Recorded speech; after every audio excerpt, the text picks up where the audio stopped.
Okay, we're live. Welcome, everybody. This is the Twin Flames in Cinema presentation, and it's being led by Bo. And welcome. We're getting things set up, but I thought we'd kind of talk about the idea behind this and the different terms we're going to be using. So, Bo, do you want to give kind of a synopsis of what you're going to be talking about? Essentially, what we're looking at this evening is we're going to look at twin flames as a general theme in cinema. Some movies that had it there intentionally, some movies that didn't. Some movies that didn't even call it by twin flames, such as Soulmates or so on and so forth. So what I'm doing right now is I'm just setting up the presentation.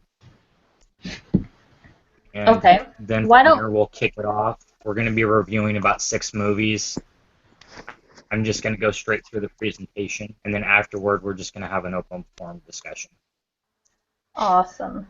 Okay, so while you're doing that, why don't we go ahead and kind of have a short group discussion about what we feel the Twin Flame Union means, what it is, because like you mentioned, there's a lot of media that tells us, what it is and what it's not, and I feel like the terms soulmate and twin flame get used interchangeably so many times that maybe people aren't sure what it is. So do you guys want to talk a little bit about that? Maybe starting with Jeff and Shalia, what you guys feel the difference is?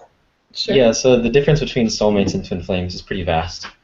A soulmate is someone you meet up with lifetime after lifetime, whether it's a brother or a sister or an aunt and uncle, a parent, a child, a lover, a friend, a lifelong lover, a temporary lover.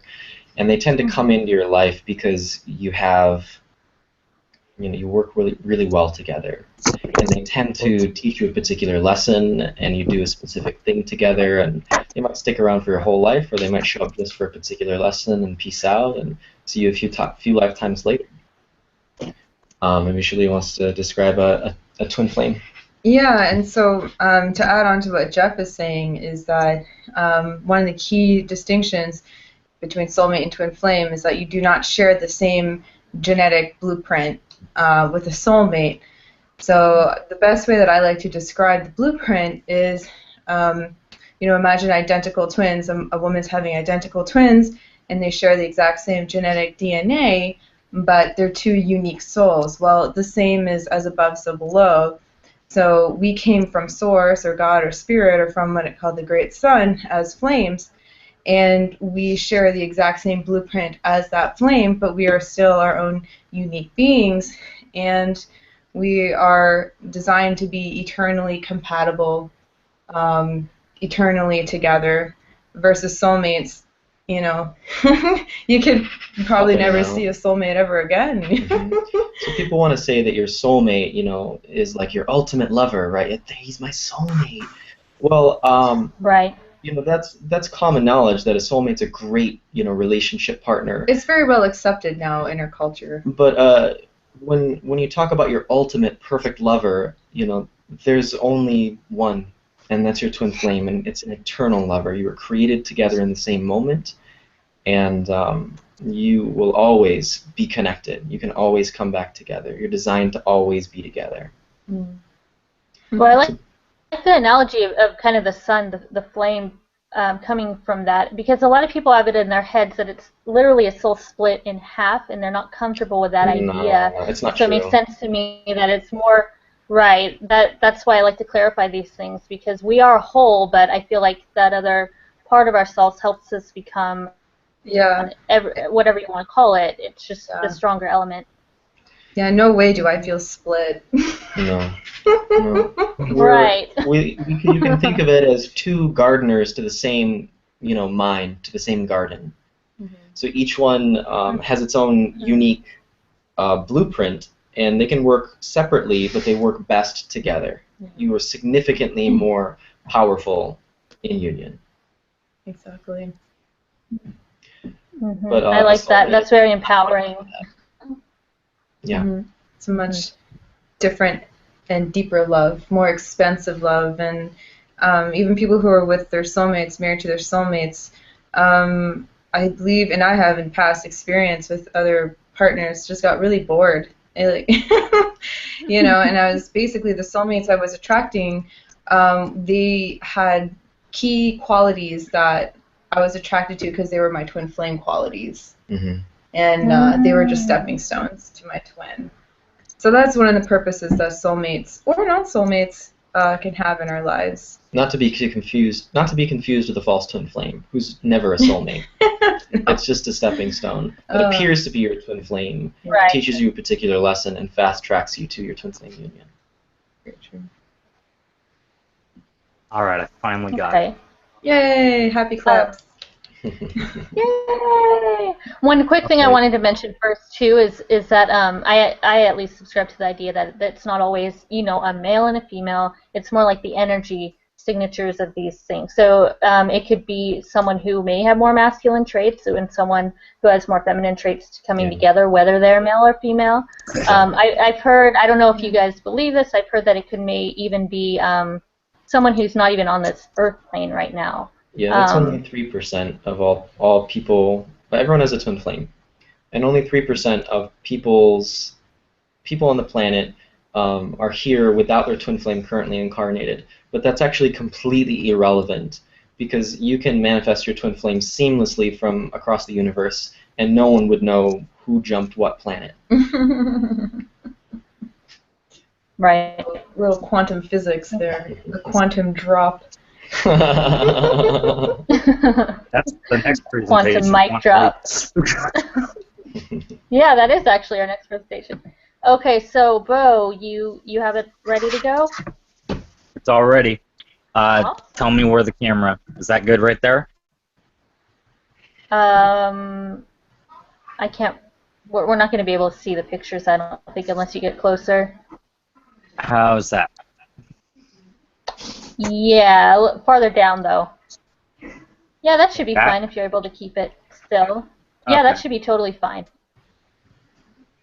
All right, so we're doing twin flames in cinema. Here's. How the heck do I go to the next slide? You got to be kidding me. Uh-oh, you can't go to the next one? Oh, there.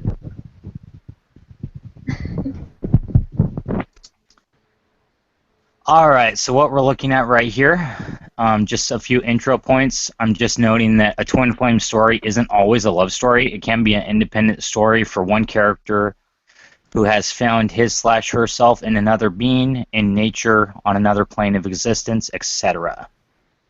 And guys, also, before I continue on, if at any time like the camera gets awkward and you can't see it too well, just let me know. Okay. Hey, Bo, is there any way you're able to make it so it's landscape? How's that? Yeah. I don't know. Yeah, you have guess to tilt it's it just down, the though. same. The Oh, there screen. you go. It's more clear now. That might work out. Yeah, it is a little more clear. Awesome. All right. Specifically, of the movies we're going to look at today, some of them aren't happy, complete twin flame journeys. So there's not always a happy ending. Either way, there is an adventure somewhere along the way. And last note on here is twin flames are not always the same species. You'll see that later on in this presentation. Hey, Bo, sorry right, to interrupt. Is there any way you can move it a little bit more to the right? My right or your right? This my way? right. Or this Yeah. My right. Right this way? That way? Other way. This way? Yeah. Okay, fine. Let me patch my arm. Okay, how's that?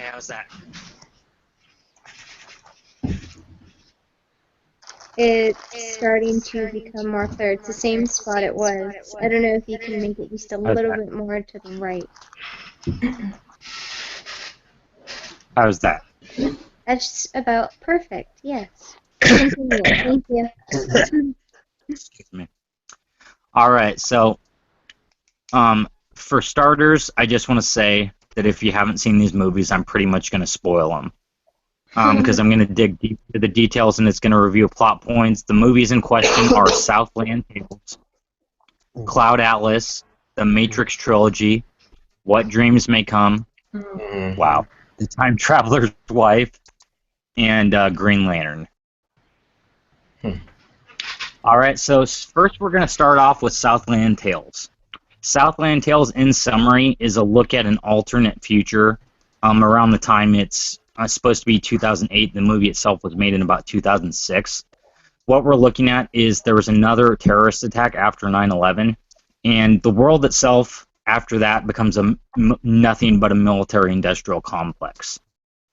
What happens at this point is the movie revolves around an individual named Boxer Santoros, who is better known to us as Dwayne "The Rock" Johnson.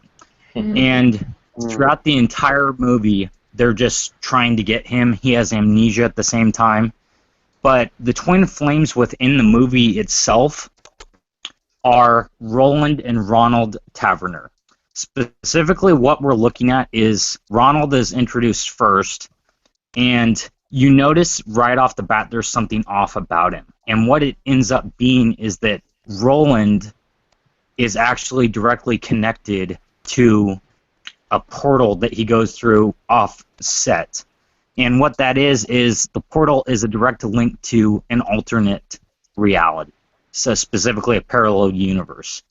And immediately what happens right off the bat is his other self comes through, and that's they refer to him as his brother, but it's technically him, and that's his brother Ronald. What happens is Roland progressively carries kind of all the positive aspects about himself, while in contrast, Ronald carries all the guilt directly that has ever happened. The narrator of the film itself was actually Roland's best friend, and he notes that he has a massive scar tissue injury on his face, and that it was Roland's accidental inaction that caused that specifically. So what we're looking at that makes these two twin flames is that Roland is actually seeking his opposite. What's going down is a terrorist organization has Ronald captive, and we're led to believe throughout the whole movie that he's trying to save Ronald. When we finally see Ronald, it's revealed that the two are actually one and the same, or in the case of this, two separated by a dimension. What happens beyond that is Ronald is kind of actively opposing Roland because he doesn't want to be complete with him. He thinks that when they're back together, he's going to feel more guilt for what happened to the narrator of the story. So what happens when they finally meet? In a beautiful scene, and also, too, one thing I forgot to mention about this film, it's kind of a modern-day retelling of the Book of Revelation. So this is about the world ending. What specifically happens when they finally meet up is that all the past wounds are healed. Ronald, right off the bat, is kind of talked down by Roland, and he says, hey, you don't need to feel sorry for yourself because what happened was an accident. And then there's reconciliation between the two. They embrace, and as you saw in the last slide, there was kind of like a shining light. What that leads to is the world ending. So literally, these two meet up, and the world ends. And that also has to do with physics theory of you can't meet up with yourself or you destroy time. We're looking at the same generalized idea right there. All right. The Time Traveler's Just a Wife. second, before we move on to the next one, let's maybe talk about the idea that the twin flame is the opposite, that they're opposites. What do you guys think about that? I guess I'm not quite clear of what you mean by opposites. Opposites of what? They were looking. It was one individual, but the negative and the positive were separated in two bodies. Is what they were getting at in the movie. So they're kind of leaning to each other, but they were actively opposing each other. I guess what I see as opposites is complementary traits. Yeah. Yeah. So like Shalia and I, we complement each other perfectly. Now we're the exact same in a lot of ways, and we have the same values, the same vision, the same desires, the same purpose, Mhm. all the same, right? But at the same time, like, we're not the same person. Like, she has all of this. She's designed to be my complement. Like, I'm like this, and she's like this, and we don't work the same way. And when we come together, we fit like a perfect puzzle. Yeah. Right. That's when you say opposites. That's what I hear, and that's what makes sense to me. That makes sense. Where it's these two forces that complement, but they're also extremely different. But they're working towards one. Yeah, but goal. beyond that, we're designed to be that way, specifically created by the Creator, by the universe, by God, at the moment of our, creation of our souls, to complement each other eternally, grow together eternally. Yeah, like I don't need to be the loudmouthed one. He does that very well. But I don't take, So, for example, she's very grounding. She has a lot of Grounded, earth signs. She's a Virgo, and I'm very fiery and very passionate. Right, that's what I was Aries. getting to. Where a lot of us are into astrology, and yeah, we look into kind of opposites, but we know how they could complement too. So Exactly. that's good to know. That's interesting. Cool. Okay. Time Traveler's Wife. Is that our next? Next one is Time Traveler's Wife. How's the camera angle? I wanted to see this movie, and I didn't get to see it. Yeah, I have not seen it, but ongoing with that, I would highly suggest the book over the movie because actually a lot of the variables I'm going to talk about are in the book and not the movie itself. Oh, cool. Okay. Good to know. So what we're looking at is the Time Traveler's Wife. The story in general is about a gentleman who's born with, they call it a genetic ability, but it's not really explained beyond that, where he gets displaced with time. So, as the story goes, the twin flames in this movie are Henry DeTamble and Claire Abshire. Claire initially meets Henry when she's about 6 years old. She's just playing in the field, and literally a naked guy comes out of a bush and is like, hey, can I borrow your blanket? And that's how the story kicks off. So what we're looking at is the union for Claire throughout the story is to actually meet the present-day Henry. And so what we're looking at is Henry is living on our dimension, but he's traveling through it. And he doesn't have any control over this. It's just a situation where he can be just sitting, like reading a book, and then all of a sudden he's in 1963 in the middle of a street out of nowhere. And it's also heavily influenced that he can't change events that have already happened in his timeline. The very beginning of the story, Henry tells about how his mother dies when he's about 7 years old and because he disappeared out of the back of the car that she was driving. It's hit because she's looking for him. From there, what happens next is eventually time goes on. He lives with this until he meets Claire. So what we're looking for throughout the entire story, Henry is actively seeks a cure for his ailment, and Claire at the actively seeks for the present-day Henry. Henry himself is a rebellious type with a penchant for secrets, alcohol, and drugs. And Claire's more conservative, which when she actually, after she meets Henry, she kind of develops a little rebellious type about herself.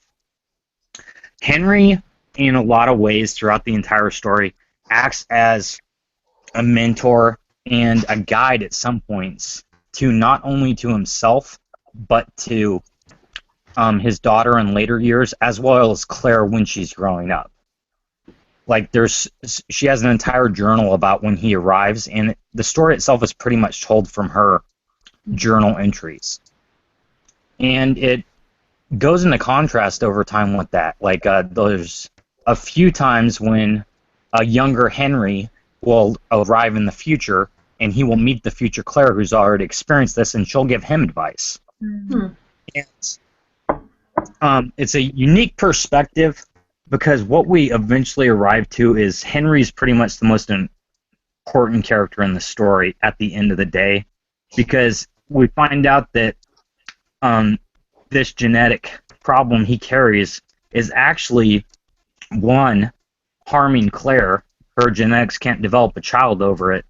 And two, it's causing him a lot of stress in his life because there's so much he can't do.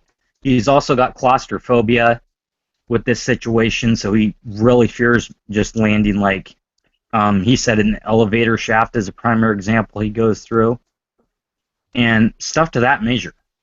What happens to him is we see him grow as he's watching Claire grow throughout the story, and he eventually becomes a very powerful mentor to his eventual daughter, who's named Alba, in this story. And towards the end of the story, once, this is a spoiler, Henry does pass away, he actually becomes more of a spirit guide type to his daughter Alba.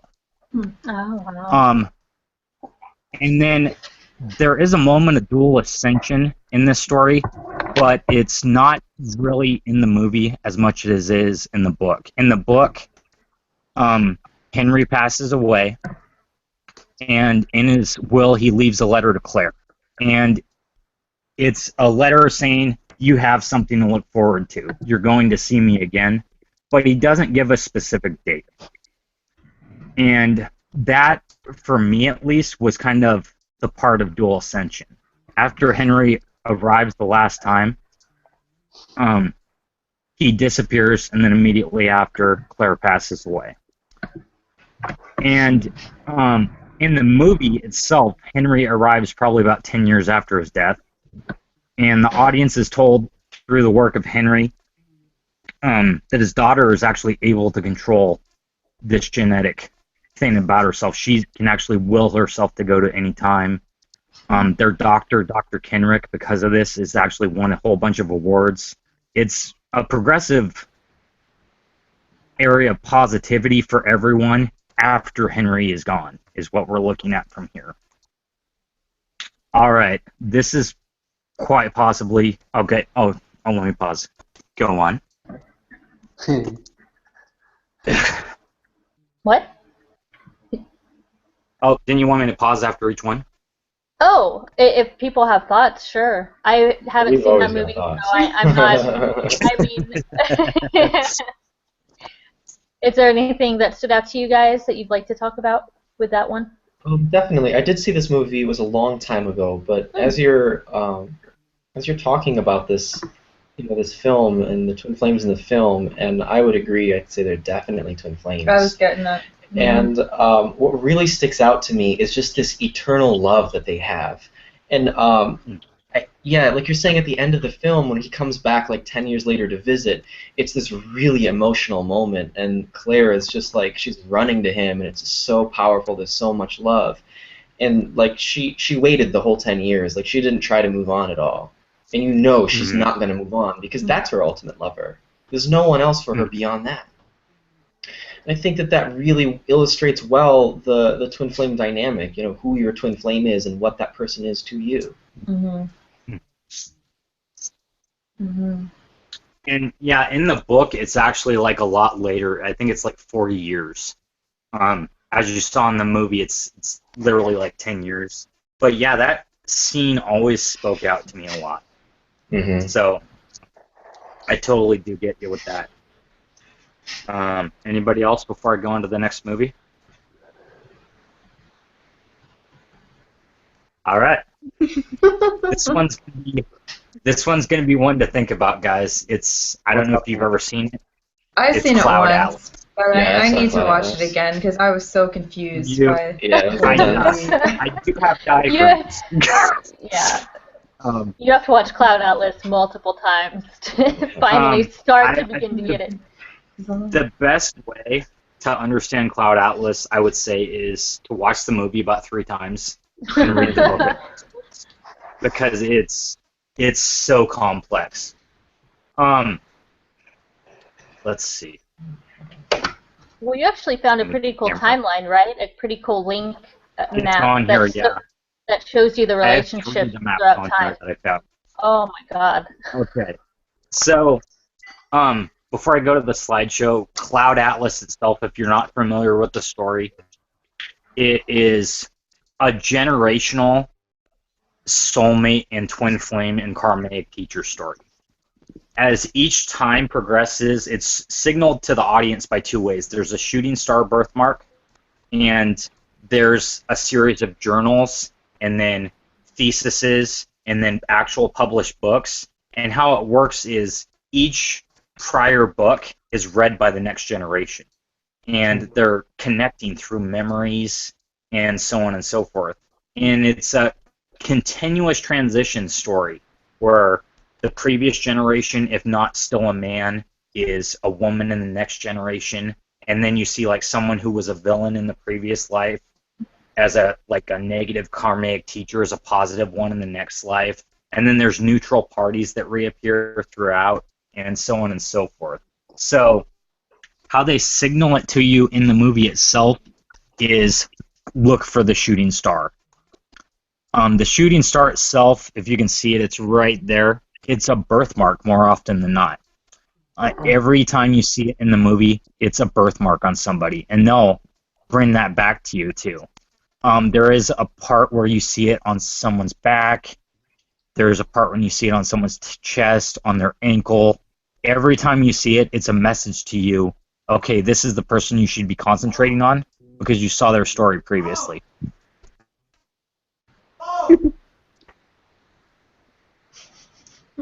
To be continued. He's being summoned. Fire. Sorry, guys. I'll be right back. Okay. Cool. No, I thought that Cloud Atlas, a lot of people didn't enjoy it, but I thought it was mind-blowing. I mean, I think some of us, especially when we're involved in like the spiritual, mystical community, we eat that kind of stuff up, while other people are just like, what did I just watch? So I think we start to see elements that we're used to and comfortable with, and it was really a mind-blowing movie. Mm-hmm. I hadn't heard of it though. Definitely push the envelope. Mm-hmm. Yeah, I really like how they. It is pretty confusing with the timelines and stuff like that, and I get a little confused with the whole going back and forth in times. But those relationships stand out so much that starts to be not as like important in your head. You're just thinking, oh my gosh, you know, whether it was the past or the future, these people have been together from the beginning of time, and it's just really humbling to think about that. Yeah. It's cool to see it played out in a movie. It makes it more kind of real, I guess. Yeah. Yeah. Well, yeah, real. Traveling too. Like the two last ones is like, even the first one is a lot about switching dimension and time. I find it pretty cool. That link with twin flames. I don't know if it's an accurate one or not, but it's interesting. Find to. Mm-hmm. Yeah, we had kind of talked about that where a lot of them do involve time travel, so that's interesting. What do you guys think about that? Like, do you think that happens in real life outside of the movies? Do you think that Twin Flames meeting involves any kind of time travel or interdimensional travel, or is it usually just on the Earth plane? Sure. Well, the universe is a playground, and you can go anywhere you would desire, and you're always in the place where it's most appropriate for you. And you and your twin flame eternally grow together. Mm-hmm. So you're almost always going to end up in pretty much the same place, or just you're just one choice away from being back again with them. Even if you chose to have lifetimes across the universe, you can bridge that gap instantly. Just a choice. Yeah, it's true. Love is a powerful force, isn't it? Bo is back. Bo is back. Yep. Okay. Sorry about that, guys. No problem. It's okay. All right. All right. So what we're looking at is right in here. This is the timeline of the stories throughout the entire book/movie. So it starts with the Pacific Journal of Adam Ewing, and it's telling the story about a doctor who's what he doesn't know on at the time is a slave ship, and how he's kind of searching for human rights several years before they even really had them. Mm-hmm. And then Down a bit, so I can the see movie the story itself isn't really told in non-linear, but once you get to this stage, which is Slosha's crossing it everything after, which is set in the very far future, that's where all of the like feelings of these quote-unquote star-crossed lovers come into play. But so it goes. But what happens at this point is directly, as opposed to an ascension, directly like elevating themselves. It goes back to the happiest time for the lovers that are in the story, which is all the way back to the Pacific Journal of Adam Ewing. And if you guys can't see this too well, it's just got the stories named out, and then it goes backward, and then these two on the outside are the same story. Cool. Okay, thanks. So the stories themselves, it goes the Pacific Journal of Adam Ewing, Letters from Zedelgam, Half-Lives, The First Louis Lay Mystery, The Ghastly Ordeal of Timothy Cavendish, and then An Orson of Sorani 451, and then Slosh's Crossing and Everything After. So each story, you see the characters essentially appear at certain points, their karmic teachers, so on and so forth. And then, like I said, instead of ascending to another level, they just go back to where it was happiest in the first story, the Pacific Journal of Adam Ewing.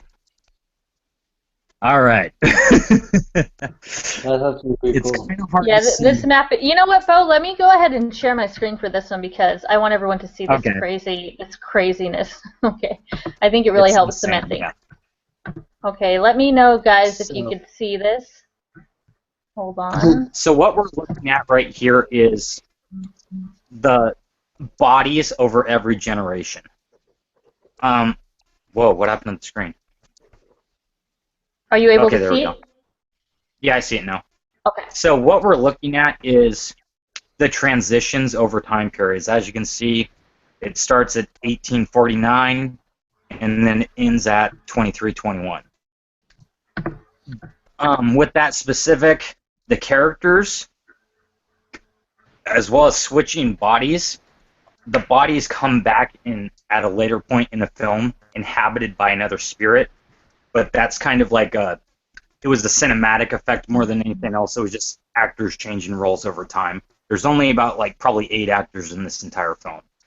And so you'll notice kind of a common transition. If you follow the very first story at 1849, the South Pacific, which is the journal we previously mentioned, Adam Ewing, you'll notice that the character starts out evil. And then 2 stories later, he's in the good range. This is a common thread throughout the entire story. Somebody starts out at a bad point, and then they turn good, and then they turn bad again, and then they progress to where they should be at the end of the story. And some of them, as you can see, stay evil. Some of them are mostly around the neutral area. And I'm trying to find the main person with the star tattoo, and it's looking like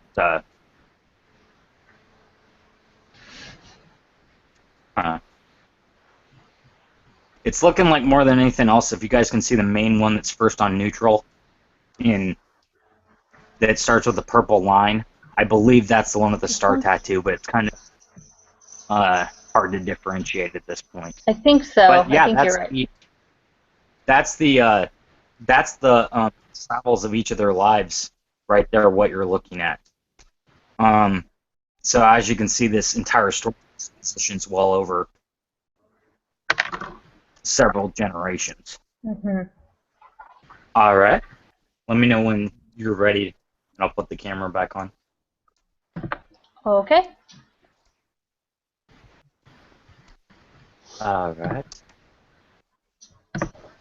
Next slide. All right, so actually we're done with that story. If you have any more questions, like I said, I would highly suggest watching the movie multiple times and reading the book at least once. Because, like, even now, I've seen the movie several times. I've read the book probably twice now, and I still can't fully comprehend it. But I think I my love movies like that explanation, because you find something new each time. You know, it's just like an ever-growing thing. I love it. yeah, like my explanation for that, I think that's probably the simplest way I've ever heard it fully explained. And there's a lot more to it. Like I didn't really go into character details. I'd suggest it if you guys haven't seen it. Did anyone want to put in their 2 cents on that one? It's too big for me to touch. Everyone's scared to tackle this one. They're just like, oh.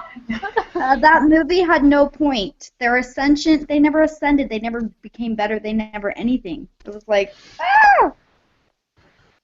You just They went back to the happiest point of their quote-unquote lives was what it amounted to. They descended in a way, but it was a positive descension. So I guess it begs the question: what do you feel the ascension would have been, Natalie? Like, what in your mind do you think should have kind of been the resolution? It's been a long time since I watched it, but I just remember feeling like, what's the point? I mean, if you're not going to progress, you're not going to learn from your mistakes. It's like the same girl, the one that was, she kept being sacrificed like every single time, but she never actually was sacrificed. It was like, what the fuck? Yeah, I think every story, one or two people dies a terrible death. Now that I think about it, it's always it was always like a combat story of the universe, just trying to keep these two apart throughout their lives. Never failed. All right, ready for the next one, guys? Do it. All right. I know a lot of people are excited about this one. The story itself is What Dreams May Come. Oh, yeah. All right. So the story itself concentrates on Chris and Anne, or Annie, Nielsen. This is definitely a twin flame story. They call it soulmates in the movie book itself, but I viewed it more as a twin flame story. This has multiple locations across multiple dimensions in it. We start out on Earth, of course, then Chris's own heaven, then hell, and then at one point they kind of hint that there's a rebirth, but you could actually kind of contest that with the actual book itself. But for learning purposes, I'm just going to concentrate on the movie on this one. So what we have, how the story kicks off itself is shown a very quick and slow progression of Chris and Annie's relationship. And what I mean from that is the solid point of where they meet all the way up to essentially the death of their children and then Chris's death. Chris is an acting pediatrician, and at one point in the story there's a car crash. He goes to help. Somebody runs through the barrier at the car crash, and Chris dies. From there, Chris goes on one of the most amazing metaphysical adventures ever. So what happens is Chris gets into heaven. The heaven that he goes to directly is based upon his favorite place. This place, the name escapes me, but what we're looking at, it was the first place that he and Annie met. It was in Italy, and they both kept track of it very often. Annie's an artist, and she actually had a huge mural painted of this when Chris was still alive. What happens once Chris gets to heaven is he gets explanations to him from different karmic teachers along the way. So his first karmic teacher is Albert, who we're led to think in the beginning that Albert was actually his mentor on Earth. And who Albert actually ends up being is his son. And how that works out is they signify that whenever you choose a heaven, you do get a job, and then from there you can choose to go to other people's heavens. And what it amounted to was Chris's son absolutely worshipped his father, and he looked up to him a lot. And in life, after death, he wanted his father to look up to him, so he became his mentor in the afterlife. He's next met with Leona, who's a tour guide in heaven pretty much, and a caretaker of children, and this ends up being his daughter, who decides specifically that she recalls a time when she's a child and they were on a flight together, and the stewardess walked by and her dad said, "Wow, that's one of the most beautiful women I've ever seen." So in the afterlife, that's what she became. And then his last karmic teacher is a gentleman simply known as the guide. And the guide is an individual who is willing to transgress through heaven, hell, and purgatory, literally as a guide. And we find out towards the end of the story that the guide himself is actually Albert, who was initially Chris's mentor and teacher when he was alive. And so what kicks off immediately that kind of signals the whole story is the connection that Chris and Annie have to the tree that's at their location of his heaven as it transitions. Immediately after Chris's death, Annie goes into despair and she starts kind of recreating the picture itself. What happens is every time she recreates the picture on Earth, it gets recreated in heaven. So here we are looking at a picture where Annie is actually enthusiastic about all the memories, and then she gets depressed and she starts ruining the picture, and that's what we see signified by the tree right over here. With that specifically, in the story, that's what they signify is the grand connection between Annie and Chris, where it's literally their feelings for each other are reaching across dimensions and influencing his environment, his paradise that he's living in. She's ruining it because she can't let go. What ends up happening throughout the story is Chris decides he can't let go of it.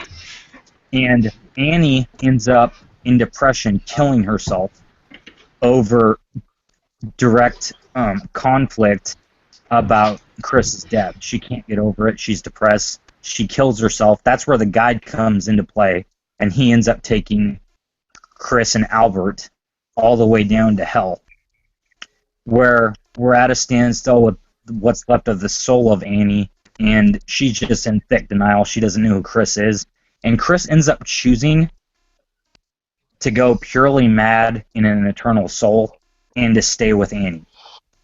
And what happens with that is she gets redeemed at this point.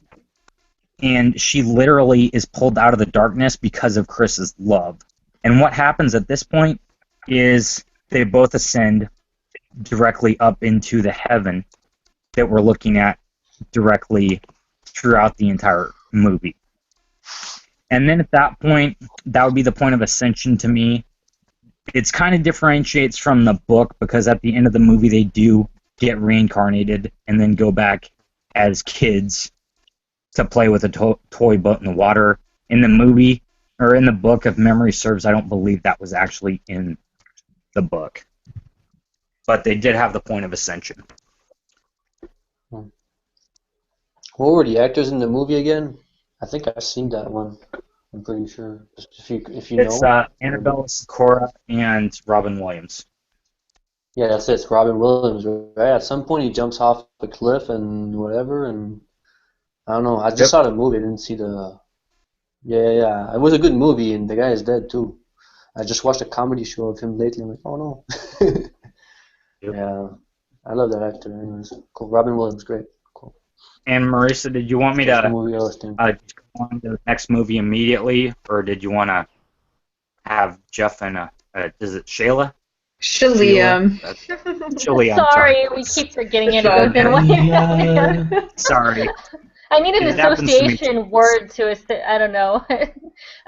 Sure, if they have any thoughts on that one. I personally, I know it's crazy. I have not seen that movie, so there's not a lot I could say on that. But I just ruined the entire movie for you. That's Green cool. box of Kleenex. Yeah, I hear. Well, I just got excited when you started dropping the words ascension and heaven, and I got a few things to say if you guys want to talk about that just for a minute. Sure. Hey, go ahead. So, let me first pose the question: what is heaven? Do you mean that metaphorically? No, I'm Oh. posing the question for someone else here who feels inspired to answer it. No, what is Crickets. heaven? The way this they is a look direct- at it in the movie wouldn't be how everyone would look at it. They look at it as it's your own individual paradise that's created from pretty much anything that they don't refer to the mind anymore at that point. They're like you. They explain in the movie well. It's like they're like, what makes you you? And he's like, my soul. And he's like, no, you is you.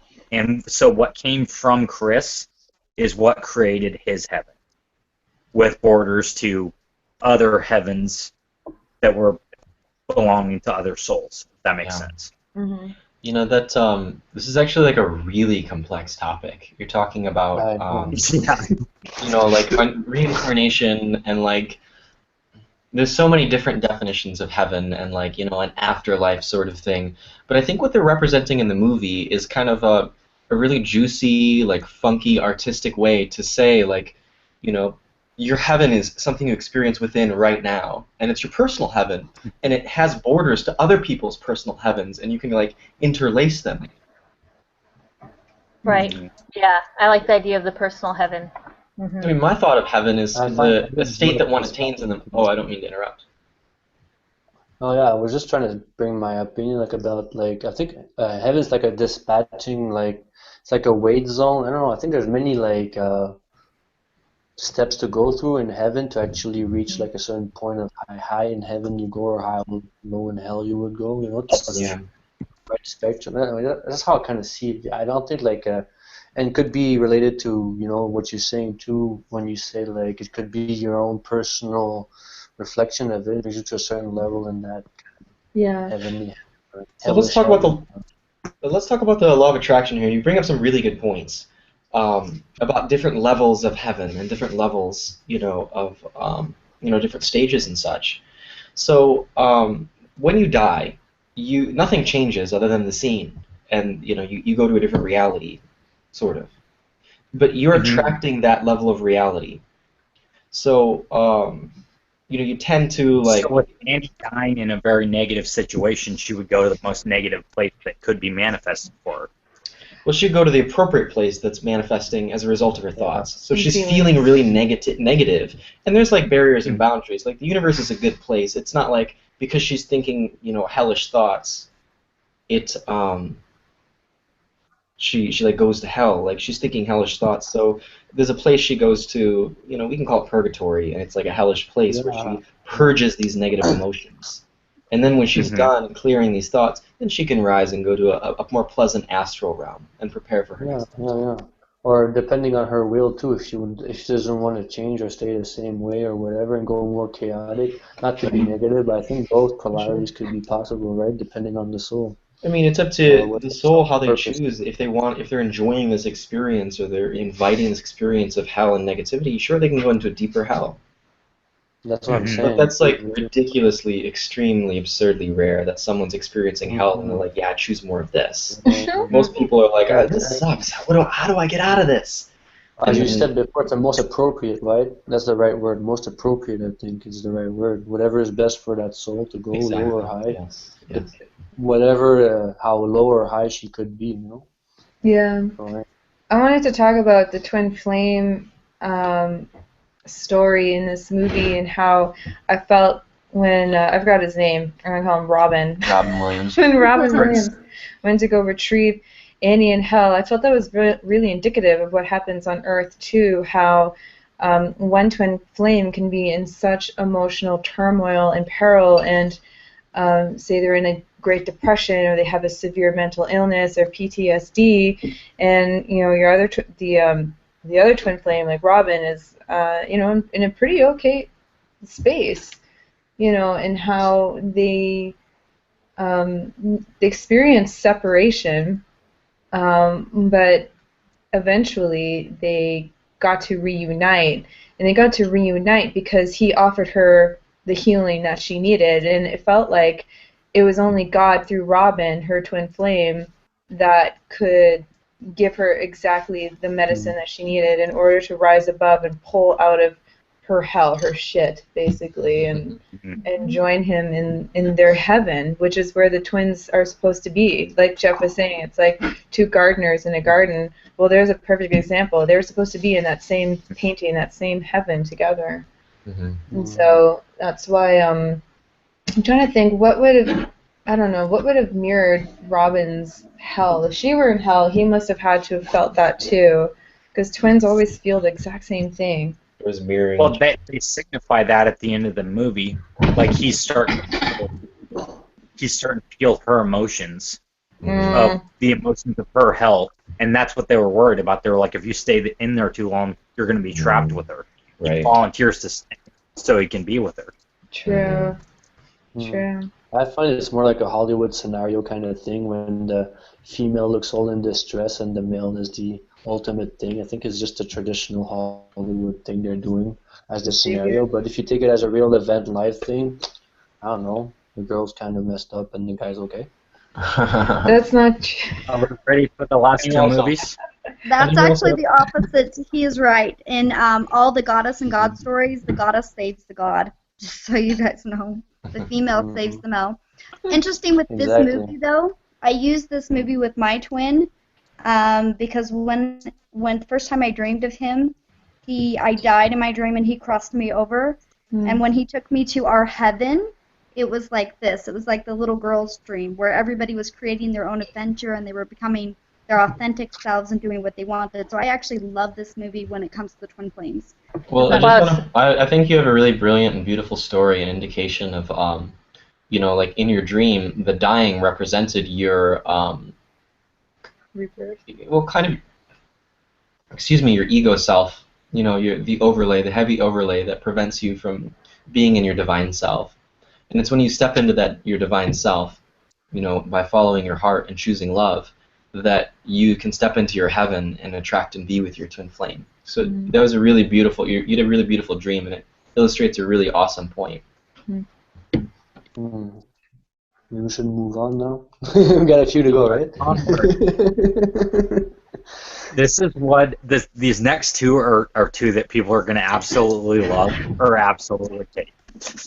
So first we have the Matrix trilogy.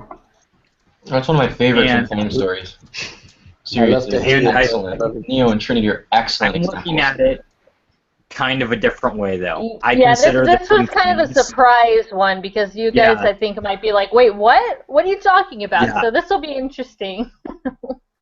So I look at the twin flame story of Neo and Agent Smith.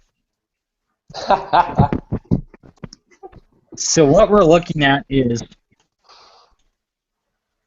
for starters, we notice right off the bat that Neo is unique to the environment that he's from. If you pay attention enough in the movie, you actually find out that Agent Smith is unique among the agents. He seems to react to his senses a lot more, as well as initial feeling in general. Throughout the series, you notice that his vocabulary is a lot different than regular agents, too, as well as the fact that he, unlike anyone else in the story, looks at the Oracle and literally calls her mother directly. So I'm basing this off of another film theory that originally said Neo wasn't the one, Agent Smith was the one, but when I looked kind of heavier into it, I kind of realized that more often than not, they're actually twin flames. So what we're looking at is their first confrontation. What happens directly is Agent Smith is destroyed. What happens from that? His essence within the Matrix reformulates itself, and he has what's essential adaptation essence of what initially destroyed him. So if you look at Neo himself as a virus in a computer program, that's what happens to Agent Smith. He essentially resurrects himself or reprograms himself, call it what you will. I don't know what you would call it for a computer algorithm, but he gets reformed, and then he has a lot of the traits that Neo has. So much so that he's able to change the existing environment, and then in doing so, completely inhabit everyone around him, to the point where he eventually takes over the Matrix. Yep. So what happens this specifically is we're looking at an individual where if for whatever reason he goes back to his source, he's going to reboot the entire system. And that's what happens is Neo gets to the point where he has to kind of make a deal with the devil, and he goes straight up to the source of the machine, and he says, hey, you got a problem, I'm probably the only one who can take care of it. Bo, I think your hand might be on your microphone. It seems muffled. How's that? That's good. What was the last sentence you just said? I totally forgot. Did anyone hear it? Oh, just go. Anyways, so what we're looking at is he literally goes to the source of the machines, they plug him into the system, and it's a free-for-all battle directly between Agent Smith and as well as Neo. And so to review, what we're looking at is two very unique individuals who get drawn directly into a story. What happens, though, when Neo is eventually taken over by Agent Smith is that it causes a direct link to all the lost information that is within the Matrix, and the Matrix itself gets rebooted, and it becomes paradise for the machines and humanity. So what we're looking at is Neo's point of ascension into the Agent Smith program and Agent Smith's destruction at the hand of being linked back with Neo is a rebooting of the entire system, and it causes complete paradise and harmony in that incarnation of the Matrix between humanity and machines. Well, wow. Does anyone have any thoughts on that theory? Yeah, definitely. So I think there's a clear confusion about what is a twin flame, because Neo and yes, thank you. Neo and Agent Smith they're definitely opposites, right? But Agent Smith represents Neo's ego self that he has to clear out and destroy, and in the end of the trilogy, he ends up doing so. Yeah, it represents his limitation. Smith does, and how he needs to overcome his limitation in order to embrace and express his full power as the chosen one. So Smith is this kind of equal, opposite, opposing force. That's not a twin flame. Mm-hmm. It's more like a catalyzer to get Neo going, you know? Yeah. So the twin flame story in The Matrix is Neo and Trinity, and it's gorgeous. Oh. It's really... It really represents the twin flame union very well. Probably I was one of the best expecting movies. that too. Trinity. Yeah, I've seen where they are true partners in crime.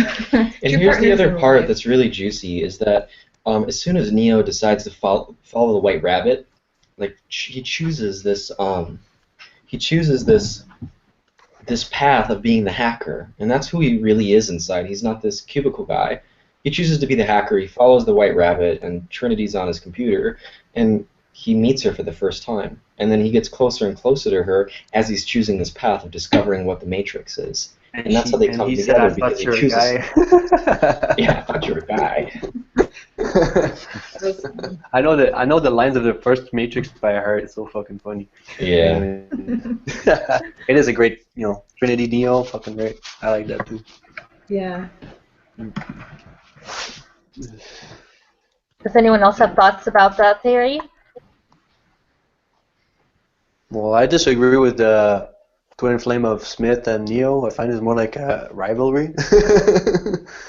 But Trinity and Neo, I find that they're really together all the way. Like, Yeah. You can really sense I didn't see the last one, the third one. at the core. While really like meant to be. edgy look. Everything's fucking cool. Well, Smith For real, I like that. and Neo do have a certain oneness through their, through their connected paths. It's a different oneness than Neo and Trinity share. Neo and Trinity are working together, whereas Neo and Agent Smith are working opposite. They're opposing forces, and that's the difference. Your twin flame isn't your opposing force. Your twin flame is your partner in crime. Yeah. Interesting theory. Interesting discussion. Yeah. Well, sorry, Bo. We ruined your twin flame plan. No. I mean, we realized with this one that they would be kind of polarizing. No, I think it brings good we discussions. knew people were going to be like, what? Well, it's definitely very intriguing, and Joe, I think you did a really good job of highlighting a common misconception that maybe it isn't often talked about, that maybe twin flames are your polar opposite, and you got to have conflict all the time, but there's something beautiful as a result of it, which is what happened in the movie. But that's the misconception, and it's not really out there very much in common knowledge that your twin flame is, your partner in crime, your equal, your eternal lover, and it's illustrated in all of these love stories in the movies. Because when someone conceives of, in Hollywood, this perfect romance to put on screen and be really attractive and magnetic, they always talk about a perfect twin flame story, because that's what's deeply seated in everyone's hearts, and everyone relates and resonates with it. I find the Matrix, though, is the most revelating of our world right now, which is like we're stuck in this like machine world, and there's more to that Matrix than what we live. So it's a it shows really well the dimensional plane that we can travel to free ourselves. Less than the twin flame story to the other movies we talked about that. Right. That would be a whole hangout on its own.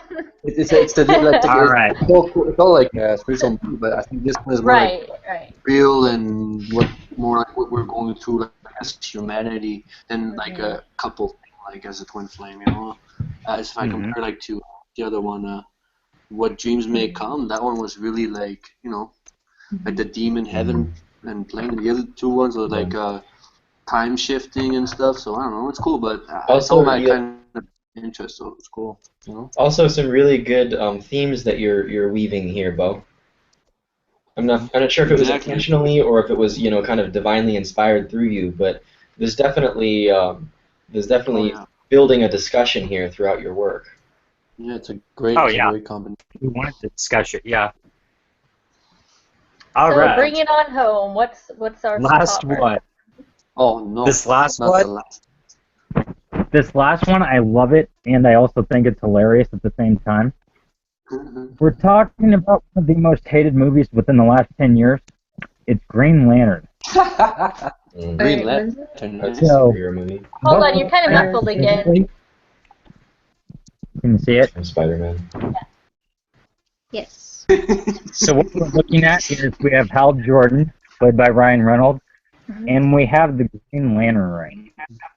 So what we're looking at is, it's not really revealed too much in the story, but if you know, like, the mythology, you realize that the ring itself is actually living.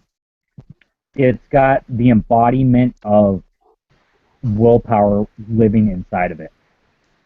What we're looking at is, this is a story where the embodiment of willpower is literally saying to this average fighter pilot, of all the people directly in this entire sector, which is like so many millions of planets and stars, you're the one that...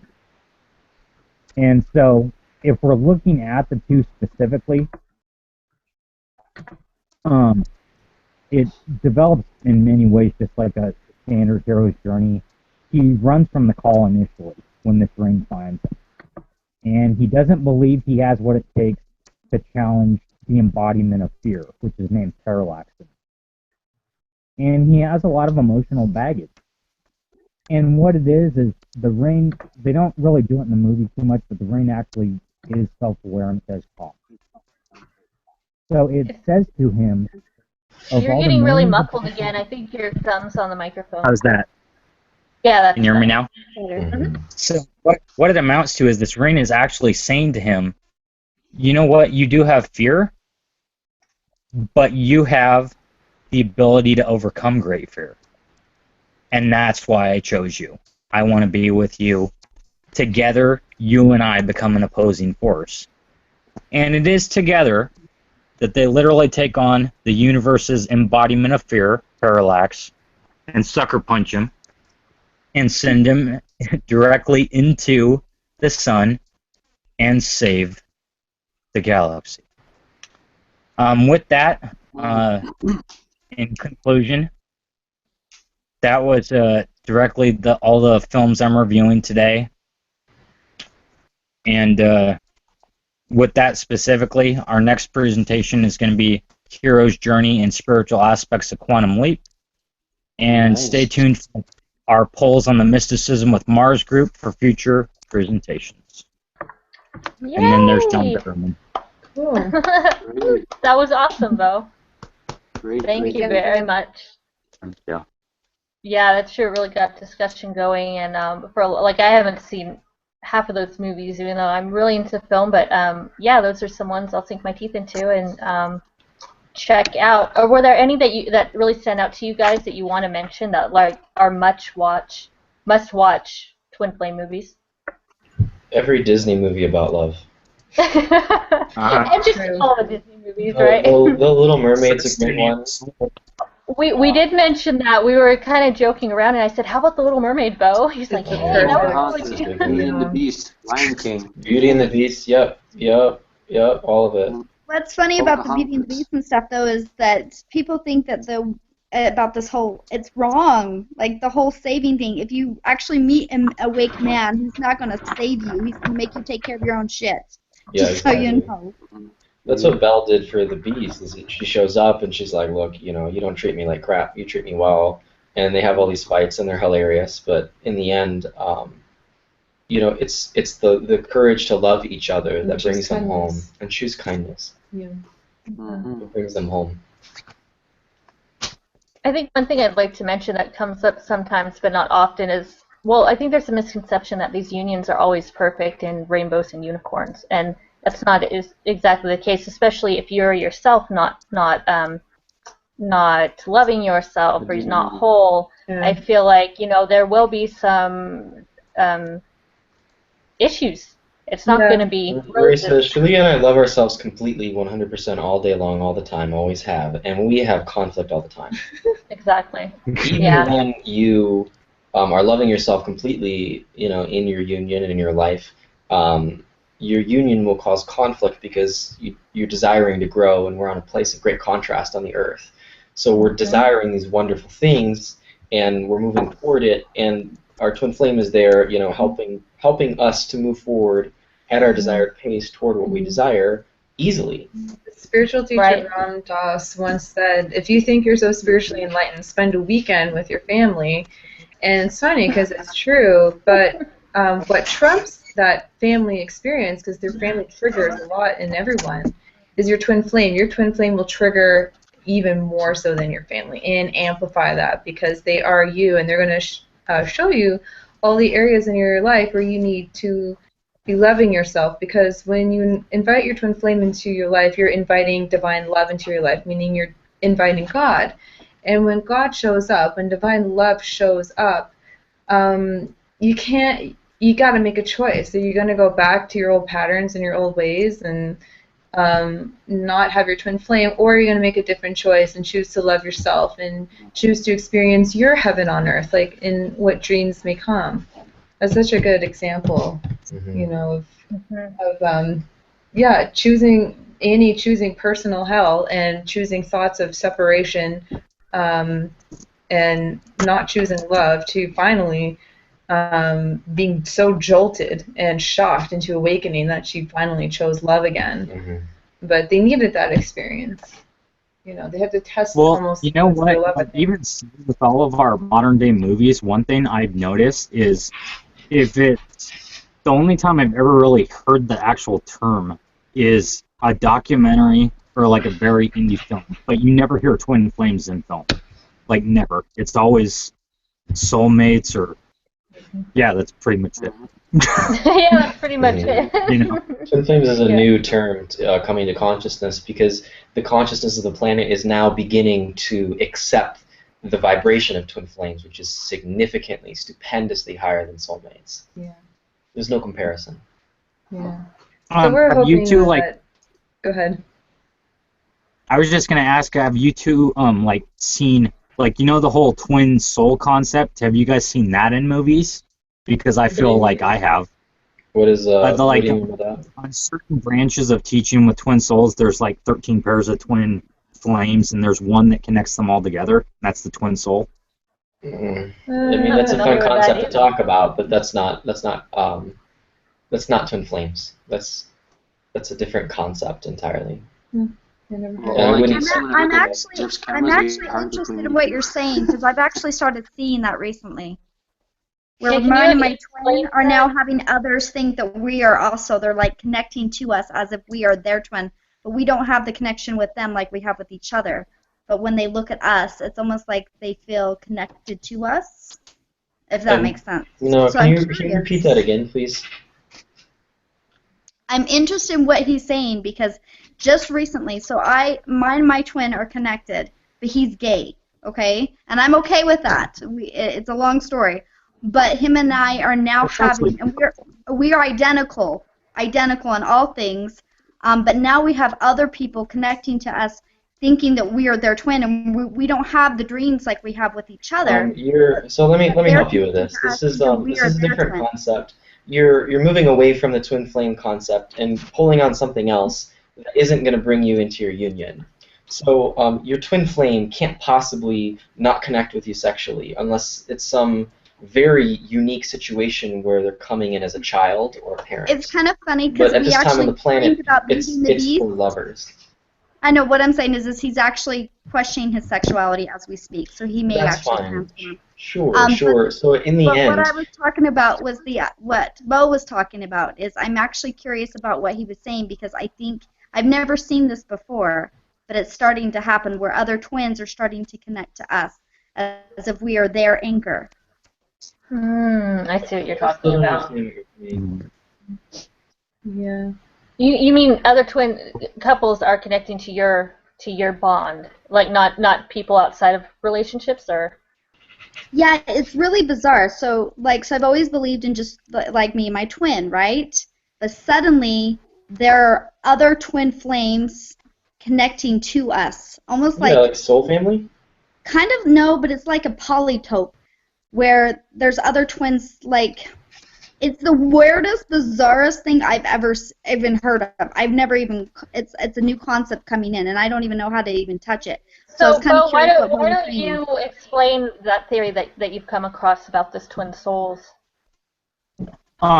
It's not like all it is it's essentially they looked at it's one of the fewest things I've ever found connected with twin flames. It's like kind of a new idea, but essentially is got 13 sets of twin flames, so 26 people. And then there's one individual who is acting as their connecting force, if that makes sense. Like they would be the matchmaker, but they would influence all these individuals. And they're supposed to be like called the twin soul. This is exactly what we're doing right now, Shalia and I. Oh, okay. So actually, a pro at matching people where I want out of relationships, but carry on. I'm sorry, I didn't hear what you said. Oh, I said I'm really good at matching people, but I never really get what I want out of relationships. But carry on. So there's a unique thing happening, and it's just weird, Bo, how you're describing exactly what's happening in our lives right now. That I'm sentient. Yeah, Shalia and I are leaders of the Ascension, and I don't say that as a joke. I don't say that for status. I don't say that lightly at all. We've incarnated here to lead this Ascension, and to do that, we have certain friends, twin flame friends, we're meeting up with here on the planet. And yes, we are the twin flame set that are calling them all together, almost like a soul family that we choose to create here on the planet, to bring us all together, as a core set of twin flames. Mm-hmm. Sure. That's intense. It's Yeah, cool. there's a lot of power in it because we have a really big vision, and we can't do it alone. Interesting. That's making more sense now. Yeah. Yeah. Hmm. Yeah, I've observed that It's not too. just like ascending souls, it's like ascending twin souls. Like, that's crazy. Yeah, and as you come into your union, you're going to attract people who are very much like you. They resonate and align with you. Yep, I agree. I agree totally. Okay, also, I have something to say. That makes a lot of sense with the numbers that you Oh, hi, Jack. Hi! That's so long. Okay. I work with secret geometry and astrology. Wow. And I was like, took all the friends that have come into my life and layered charts and seen some very interesting things. And then I started studying physics, and there's this finite law of motion diagram that has those 12 points, which also is the Metatron's cube. So it creates like the Metatron's cube is the most solid, like kind of solid. And so if you use that What in happened? people Was it and dead? in frames, that makes a lot of sense. So, that could be.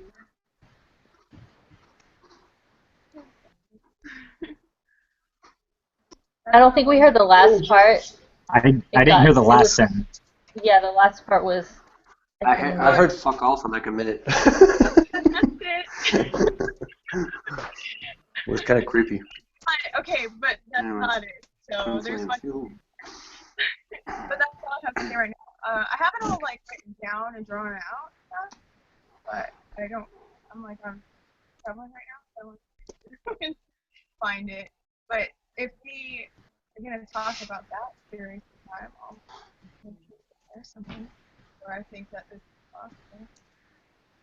I don't think we heard it all. So are you talking about? You were talking about Metatron's cube in relation to like the 26 that Yeah, he's because- talking about. Yes, because or when I do astrology, I see like certain sacred geometry in aspects and stuff, and I found some very very interesting things between me and my family members Fuck is it? that actually create the platonic solids in angles in the planets in the charts, and with the north nodes and stuff. Oh. Cool. I can't hear Yeah. nothing. I can't hear Bo at all. And then there's a physics finite law. You want to just keep talking? I think I know where I do have something I can show. I can hear you now, Jack. Oh, okay. It's probably because I Oh, got there's a all new guy in excited. your room.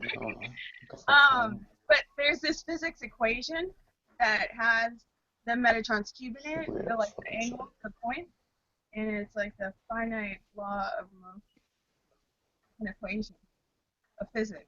So if I find those angles in solid between them, and then in physics, and then hear this theory, I think that is totally possible. With points and numbers. I hear certain numbers So- and then So we're looking at an actual physical equation that we can look at for twin souls and developing twin flames. I think that it's possible, yeah. Like, That's fascinating. yeah. I agree, I and what's interesting about this is we've been actually using Metatron's cube, me and my twins, so it's kind of fascinating you're talking about that. I found, yeah, and between me and my family members, there's so much divine design that I have seen. It like literally made me cry. I can't hear the guy at all. Mhm. Can you hear me? Mhm. I could hear. I don't know if anyone else. I can hear her. I don't hear nothing. I don't hear nothing. Maybe he muted me. I don't know. No. No, you're not muted. Everything sounds fine to I me. know, but I can't hear him. I can hear nothing. I swear. Anyways. Well, what if we talk a little bit about here? We kind of touched on astrology a little bit. Like I said, a lot of us study it. and you guys had started talking about your own astrology, Jeff and Shelia. You want to mention anything about that, the correlations you've seen, or how much you know about that thing? I just want to say generally when it comes to twin flame astrology, one twin flame's birth chart is the key and the other is the lock. So that's the most complete picture that I can talk about. Like, for instance, I'm a Virgo and Jeff is an Aries, and in astrology we're considered the least compatible match. But the truth is that we are the most perfect match and we're the most compatible for us and for our specific blueprint. Yeah. So a girl gave me a lock and she had the key. I don't know. Very nice. It's a twin flame. It's a twin flame sign right there. It is a twin flame sign. Yeah, a couple of those. So Another girl gave me a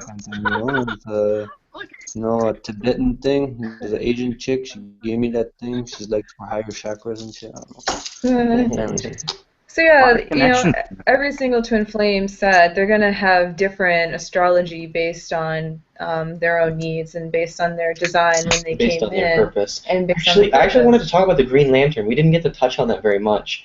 And Bo, you were bringing up about how the ring kind of chose the Green Lantern, of everyone else in the whole universe or the whole world. Like, the Green Lantern got chosen for this specific task, and he was so empowered to do this, right?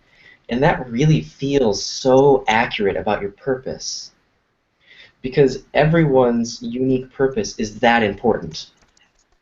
Like, for example, when I was 22 years old, I had a spiritual experience where my purpose was revealed to me, and it was revealed, it's very simply, it was, your purpose is to bring people back to God. But the way it was said to me was like, that was my job alone. Like, no one else's job, this specific task, that's only for me. And like, there was no one else for the Green Lantern. The Green Lantern is the Green Lantern. There's no one else. So I propose that everyone has a unique purpose that's that important. That every single person has a specific, unique purpose that's that powerful and important. And it's interesting that you bring this up, Bo, about twin flames, because that's one of the major things, and you'll see it from movie to movie to movie to movie, that when you choose your purpose, you automatically become magnetized to your twin flame, because you're following your soul's design at the purest sense, and you were created to be in harmony with your twin flame. I use a symbol like a bird, right? Like, you're a wing, they're a wing, you come together, you were crawling before, but now you can fly. Wow, that's a beautiful analogy. Yeah. That's really nice. I just thought of Neo and Trinity with that. Yeah. Yeah, they really were two wings to one bird. My personal thing that was said to me was like, first, when I started to be, after awakening, I had like this light warrior of light kind of thing going on, and after I was told like I had to sacrifice for everyone that's gonna actually be chosen to go up there. You guys, like, I'm gonna be like the key to put in that's gonna cost my life for everyone to go. Kind of crazy, but that's kind of like a sacrificial elite part of Warrior of Light that came in.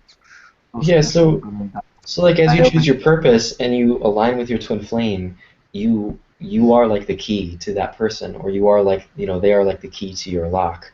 And you're living your own purpose perfectly, like, the Green Lantern, for example, but if he came in alignment with his twin flame and they interlocked, a whole new reality is opened even beyond the reality that your purpose creates for you. I agree with you with that. How does the Green Lantern end? I didn't see it. So I didn't see the universe. That's it? That's a Bo question, because I don't know the answer to that Yeah, either. I haven't seen it. How does it end, Bo? How does it end? Yeah. It ends specifically with Hal Jordan and the Green Lantern ring pretty much embrace each other. If you've seen the movie, it's this conflict of there's an individual named Harold Hammond who's been touched by fear, as opposed to Hal, who's been touched by willpower. And Hal Hammond is obsessed with, or Harold Hammond, excuse me, is obsessed with Hal's love interest named, oh my god, her name's escaping me. She's played by Blake Lively. But anyways, he wants that woman, and he figures if I have the Green Lantern ring, she'll love me as much as she loves Hal. And it's this beautiful sequence where he gets the ring and he's trying to destroy Hal with it. And literally this big old beam of green light comes out and it stops right in front of Hal. And Hal says, "It chose me." And he just absorbs it. Mm. And from then on, literally the embodiment of fear comes to devour the world, to just feed on everyone's fear, kill off the world. And more than anything else, Hal and the Ring embrace each other, and they get Parallax, which is the embodiment of fear, out in the middle of space, and together they destroy him. And from then on, it literally Hal has fully embraced who he is, that he realizes, though he has baggage, he has the to overcome great fear, and essentially live his new job, which is the protector of this whole sector of the universe, and use the willpower that can develop within himself to be fluid with the ring that he wears in order to do his job. Very cool. Crazy. Cool. As we're wrapping up, I'd like to throw out maybe a few more movies for our listeners to look into. Like, I know one for me would be The Fountain. Oh my God, I love that movie. It's Yes. beautiful. Yeah. I It like goes that across, one. time and space. It's visually beautiful and everything else. Are there any other ones that you think that people should check out? Tristan and Isolde, I would say. I had a list somewhere. A lot of people say Harry Met Sally, or When Harry Met Sally. I don't fully see it. I Truman Show. appreciate it. Fluke. The ones we discussed tonight, of course. Yeah. Let's see what. I know the ladies might appreciate this one, but Pride and Prejudice with Keira Knightley Oh, big time. Yeah. is a really Right. twin flame movie, especially how they keep butting heads and misunderstanding each other. And then finally come to a deeper awareness. Right. Like, my God, we're like the same. Let's get I hate married. you. We're the same. No. Oh yeah, the movie City of Angels with Nicolas Cage, I think, right? City of Angels is good with Nicolas Cage. I think that's not too bad too. Right? I don't know if about that anyone- being a twin flame one because isn't Yeah. isn't kinda he like same an topic. angel or I don't know. I'm He's trying an to remember. angel. Okay. He's an angel who leaves. I'm spoiling it. He's an I angel think who we've all chooses seen it by humanity now. to be. Right. Yeah. He's an angel who chooses humanity to be with a woman that he met, essentially. How about Rush Hour? Rush Hour. I could decode and justify Rush Hour as a twin flame movie. Some Team way. America World Police. Rush Hour. It was a good movie, though. Is it Stardust? Is that the one? I like that one. Oh, I love Stardust. I Yes. heard of it. Stardust is an amazing twin flame movie. Oh, Yeah. that was Movie Claire makes me Danes. cry. Oh. Yeah, Claire Danes I and did see it. some. Yeah, it was really Oh, good. Viper. It's a really good movie. What do you guys think about Benjamin Button as being one? What do you think that would be? Sure. Yeah. That would be an intense one. Anything that really embodies like this superstellar, over the top, extreme attraction and love across time, no matter what. I mean, that's a twin flame movie. Cool. I like the movie Fluke. It's like a dad who dies in a car crash and reincarnates as a dog and he becomes the dog pet of the family. He's so protective and no one understands the behavior of the dog. Anybody seen that movie? A long time ago. That actually I watched is it as a really kid and I cried on it. Huh? No, I'm not sure what that is. I think I've heard of it, but yeah, I don't think I've ever seen it. It's cool though. It's interesting. It's a long time back though for me. So we don't necessarily like meet our twin flame in this section of life, in this lifetime. Only if you choose to. This is my twin flame. Only if you choose to. What do you As soon as think you of the choose to. idea? What do you think of the idea that's going around right now that a lot of twins are coming together because of the ascension or whatever you Yeah, want to absolutely. label it? Do you think that's actually happening? Yeah, and we're seeing it in our work. You know, we run twinflamesuniverse.com. It's currently upgrading, and our YouTube channel and our work, our life's purpose, involves bringing twin flames together so that we can create heaven on earth. Oh yeah. Oh I wow. heard it. Yeah, the twin flame is a really fast way to spiritually grow and develop. Like I was telling you with the example of if you think you're spiritually enlightened, go hang out with your family. But the twin I love flame, that. yeah, as you become more self-loving and you continue to grow and grow, your twin flame is a huge catalyst for that growth and a huge catalyst for that love. Because the greatest gift you can give to yourself is to accept your union into your life. Because that is your divine inheritance already. You just have to reclaim it again. And continue to choose that every day. You were created that way, so all you have to do is make the choice and fall back into your home state. So yes, to answer your question, at this time, and this is the reason that twin flames are coming up in consciousness more and lots of twin flames are starting to come together at a greater and greater rate, it's because the consciousness on the planet is raising, and people are desiring a greater, experience from their romantic relationships. Yeah. It's just such a big deal to invest all that love into one person, and then even if it's a soulmate, 5 lifetimes later, you spent 5 lifetimes in harmonious marriage, and you poured all that love in, and then they go their separate way, and you go your separate way. Yeah. But with your twin flame, you can eternally pour more and more and more love into the union, and it's an investment that stays with you eternally. Mm-hmm. Can I share what's happening with me and my twin right now? Because it's kind of crazy. I know you guys don't believe in gay twin flames. I've seen your video, by the way. Oh, you have seen, can my twin flame be gay? No, yeah, I've seen that one. I actually Good, Googled good. it because I was like, what the F? But him and I are sharing dreams, and the synchronicity's out of this world. And I think he is actually changing his sexuality. But I'm married, so when we met, I was married and he was gay, and so I wrote him a card that says, so does this mean we're sexually unavailable? As a joke. But through this transition within 6 months, my marriage has dissolved this weekend. I am literally getting separated as we speak. Because, and I've known my whole, for years that it was going to happen. It feels very empowering for you to say that. It's creating the perfect storm to rip my marriage apart, because it is now time for me to move into a twin flame reunion. Yeah, and it's really beautiful, and I know a lot of people are like, oh, your marriage is falling apart, what are you doing? But it's a really beautiful thing because you're letting go of something that's, no longer serving me.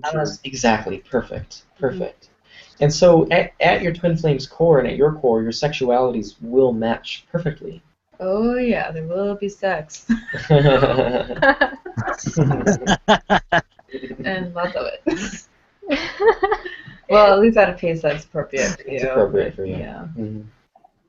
Interesting. Okay. Yeah, that's in fact there was a theme coming up this week. Like I pull a weekly oracle card in my group, and one of the cards that came up, was letting go, and that's an important one, especially around springtime. It's no accident. There's some new life coming up, and time to let go of certain things and declutter your life. And then the secondary card I pulled, I like to work with animal medicine, and that was lynx. And this is very much a go within and trust your own guidance, because it's a very mysterious animal and all about secrets and keeping this knowledge and secret. I get really frustrated, and other people do, when this card comes up, because they're like, just tell me, universe, like what? Why does it have to be lynx? So no, it really, this is going to be a week of really going within to figure out what you need to cut out. And that's it. What serves, like we were talking about earlier, that's so important to realize. Yeah, the letting go process is really important to inviting your twin flame, because if you have any old energies of past relationships on your computer, in your house, anything that that is not bringing you joy in your life is literally in your consciousness, and you're creating more of less joy in your life, less love in your life. And I've gone through so many purging cycles of just material things and digital files and stuff, and I always notice a huge difference in my life of when I let go, I'm inviting something better that's in my best and highest interest to enter. And Shirley is talking about one of the big lessons and exercises we teach in our course, Twin Flames Romance Attraction.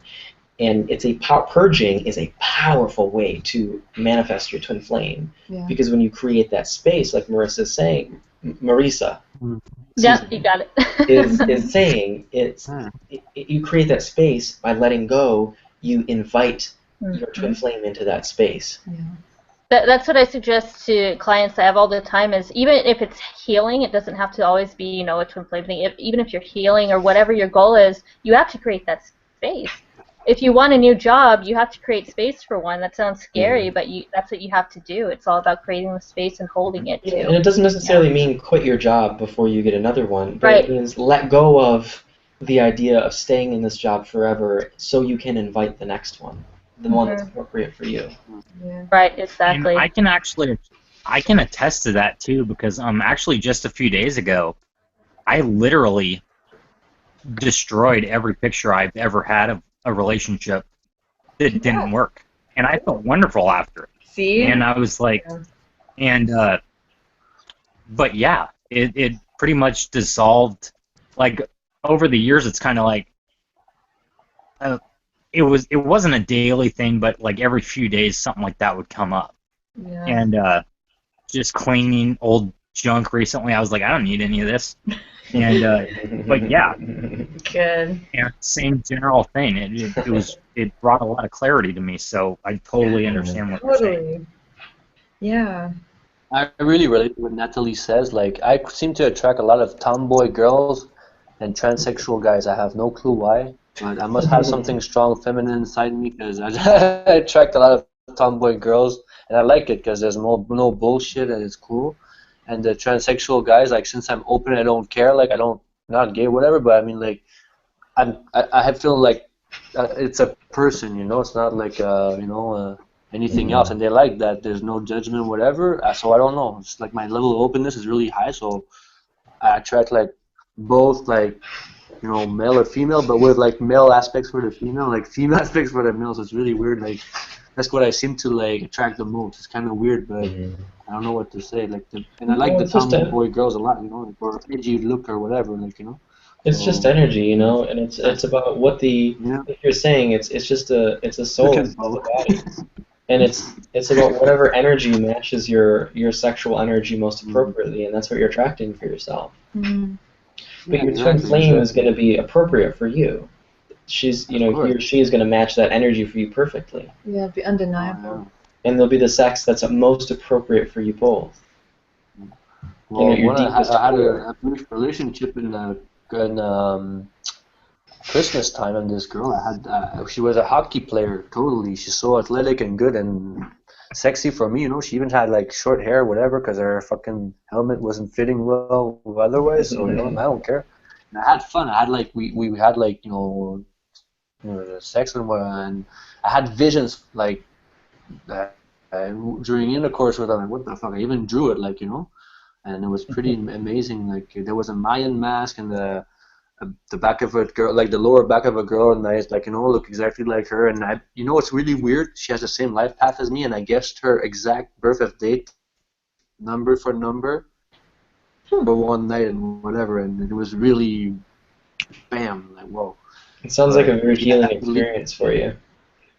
Healing? Oh yeah, sex is really liberating for me, and it's really healthy for real. I need it a lot too. So I mean, like, that's why it's hard for me to find maybe a stable relationship, because I really like to give a lot and vice versa receive. So it's like, it's really intense when I get into a relationship and whatever, and I expect a lot and nothing. And it's really hard to gauge how I need or want, but always really in flames. The good thing about your twin flame, the good thing about your twin flame is that you'll always be on the same page. So you'll be on the same page sexually. Oh yeah. You'll be on the same page with your values, with your desires, with your visions. And sure, there might be some tweaking here and there, but you're on the same page. So there's no real conflict in many areas. Ultimately, there's total agreement on every level. Yeah. Yeah, well, that girl, she really got me, like, twing. It's crazy. And I don't know if I'm ever going to see her again, but even her, she's all aware of those topics too, you know, but it's not because she's following groups or whatever, because she's like, you know, more native kind of girl, you know, like from up north a lot, because I've been seeing a lot of those Eskimo girls, whatever, on and off, you know, anyways. And yeah, Inuit, yeah, that's it. And that one, we were really clicked like, boom, and there's something really mystical about these people that most people think, oh, they're just alcoholics, they're this and that, blah, blah, blah, you know, and judgmental, low frequency level, if you want. But I really connected, fucked up with this girl, and we never, like, argued or fight or whatever, but, I mean, like, wow. Like, it was just like one night, and after a half a day after, and she had to go for Christmas up north to her family. I'm like, fuck. So, you know, but I had a great time, and I can't seem to forget her, and I don't know, those people seem to come to me all the time, even though I'm in Montreal, like, you know, and Canada, like, they seem to always come around and whatever, like, it's weird. Maybe I should flip my head. I'm really grateful that everybody was open to, you know, talking about their own experiences. That was really cool to bring to the table. And yeah, I think that's went really well, guys. It's really interesting, Bo. I'm glad you put it together. That was really great. Thank a lot you to for think letting me about. present again. Of course. And I'm glad everybody showed up. And Jeff and Shalia, maybe you can join us again for another presentation or a hangout. Maybe we could do some kind of a twin flame series, you know, something. Yeah, that'd be Obviously, awesome. it's a topic that we love to talk about, and it's endless. We could talk about it involved with numerology, astrology, a ton of things. You know what might be nice, Marisa, is if you invited us on your channel to do a twin flames and astrology discussion. That'd be cool. That would be great. I'd be into that. I just wanted to ask Angel if your question was answered. I know you asked a question and I wasn't sure if you felt complete with our answer, or if there's anything more you wanted to add. I kind of forgot what I asked, but I know I just like, okay, how about this? Like, okay, so you meet your twin flame in this lifetime, but what if one dies? And Not possible. Sorry? It's not possible. Oh, it's not possible. No, because so you die at the same time? Kind of. It's because of how you're designed, right? Like, if it's time for you to leave the planet, it's time for your life to end here. They're going to coincide appropriately. It's not like, well, one's gone, and then what do I do now? I got to live my life without them. You know, that can only happen if you make a very strong choice. That's in very strong opposition to being in union with your twin flame. And the question you're really asking is, what if I'm choosing to be with my twin flame and they just die? Well, and that's why I'm saying that's not possible. Because you and your twin flame choose at the same time equally all the time. The only reason your twin flame right now is not... Hold on.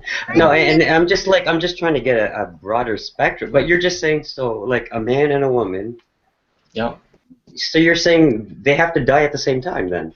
Essentially the same time, not literally like we both like. So we're looking at situations well, like a that's car what you crash. just said, though. Well, no. It just came to mind. I'm just like saying, okay, you meet people.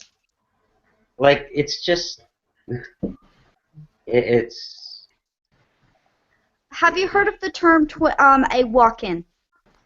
Have you heard the term walk-in?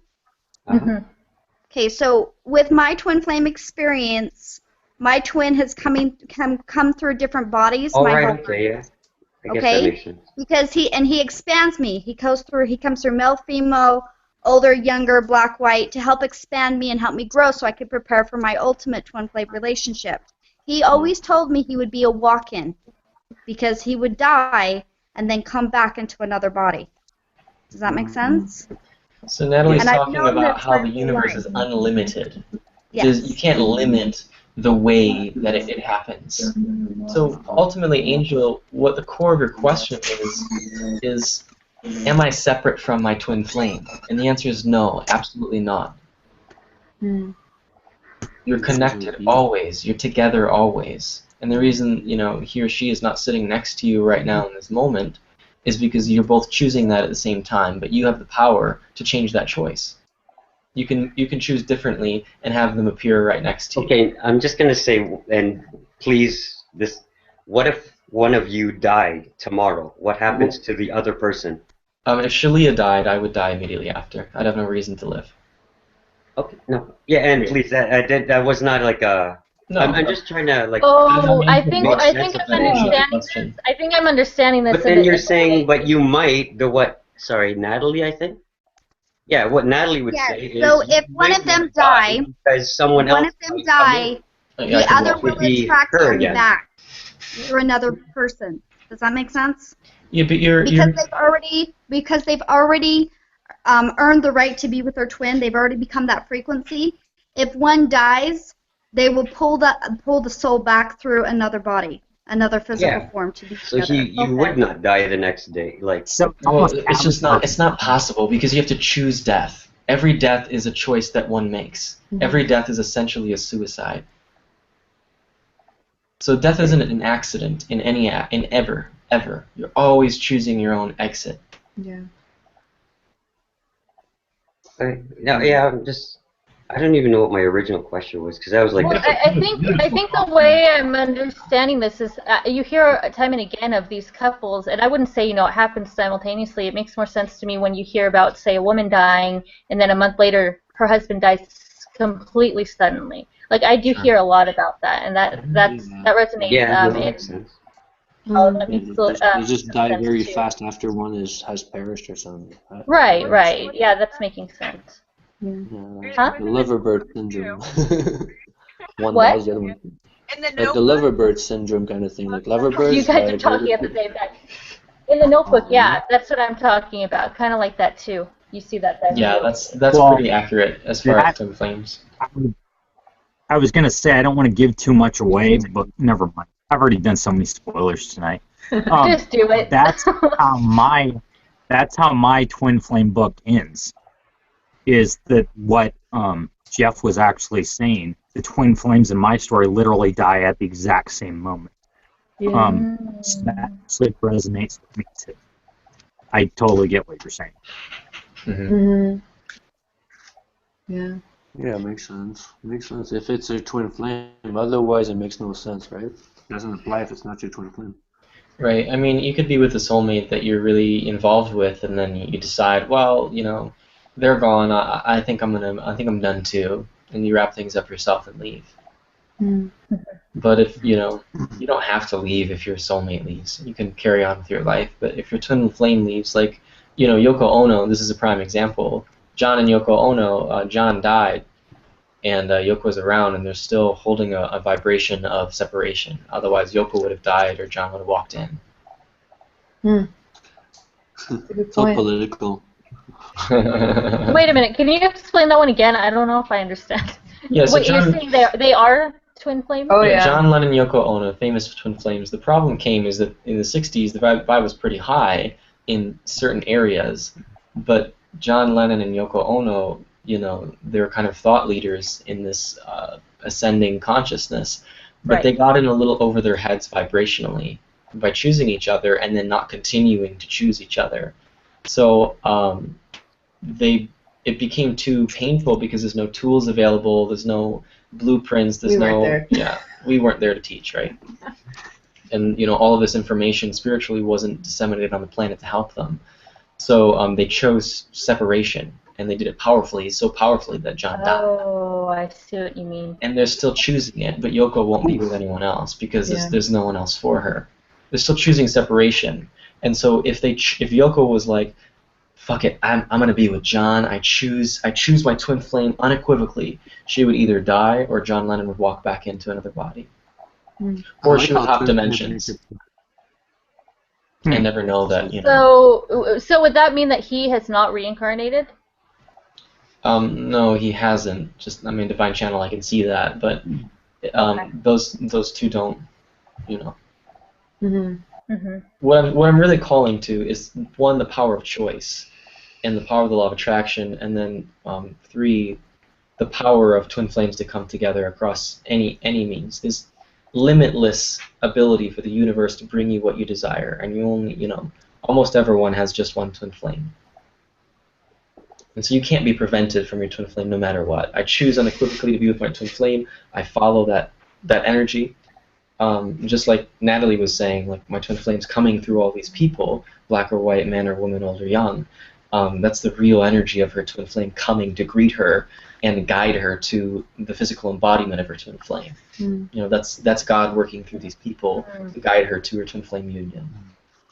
So she's creating a relationship, she's developing a relationship with the energy of her twin flame to prepare herself to live with that, to be in harmony with that. And so you were saying, what is it, about 3% of the population is currently with their existing twin flames? So would that mean the rest are with like karmic teachers and soulmates? No. 97% of the people on the planet right now who are incarnated also have their twin flame incarnated on the planet. Oh, okay, my mistake. It's really an irrelevant statistic, because if Shalia wasn't on the planet, she was across the galaxy, and we're like, time to be together, the universe would conspire to create that. It would bridge that galactic gap, and no one would know us. On the physical plane. Okay.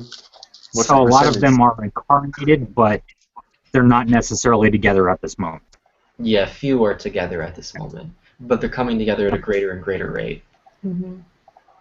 And I highly recommend you all choose your twin flame and move into your union, as Natalie's doing right now. It seems like everyone's here for a purpose and a reason, and everyone desires it. A great place to start is we wrote a book called Twin Flames: Finding Your Ultimate Lover. You can go to Amazon, or if you forget, just ask me. I'll send it to you.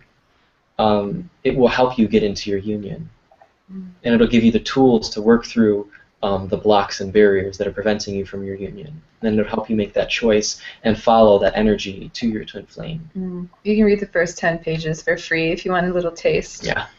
Awesome. And I forget, are you guys? You can also are no find longer my book on offering? Amazon. Oh yeah, you can find both book on Amazon too. Yeah. So you guys are no longer offering like consultations? You're just we do coaching. We have 2 e-courses. I also offer readings at this time. So if you want help with your twin flame union, please approach us, and that's our purpose. That's what we do. Right. Cool. Awesome, guys. Yeah, I think it's about time to wrap up, but that was really good one, and I'm looking forward to the next one. And thanks everyone for coming. And if you're recording this for everyone at home, they can find our work at twinflamesuniverse.com. It's the hub for all twin flame information on the planet. Awesome. Perfect. And I'll put that in the description too.